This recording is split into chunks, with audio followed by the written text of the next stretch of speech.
سلام درنو لیدونکو د نن ورځې تازه او مهمو خبرونو ته ښه راغلاست.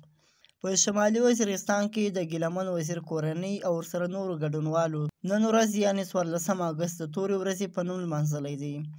په دغه لاریون کې ډېر ګډونوالو سره اوس په لاس کې تورې جنډې وې او دغه ورځ یې د غم په توګه لمانځلې ده. بلې خواته په چمن کې د اګست په 14مه ماشومانو د پاکستان بیرغونو په ځای تور بیرغونه راخیستي وو او له موټرونو د پاکستان بیرغونه اخلي او څیره یې.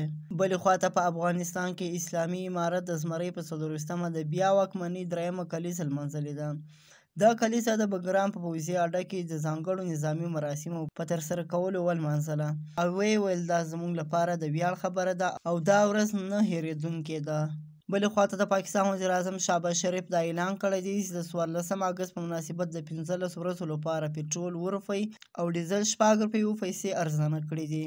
همداراز په تیرا کې د کوکي خیل قوم له طرفه یو جلسه را جوړه شوې وه.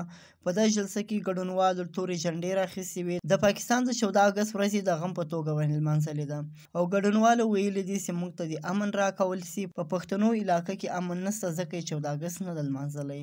بلې خواته په افغانستان کابل کې طالبانو دغه ځوان ځکه وژلی دی چې خپل موټر یې د دوی له کاروان نه مخته کړی دی او طالبانو ویلي دي چې دا ځوان ځکه وژل شوی دی چې د دوی له کاروان نه موټر مخته کړی و.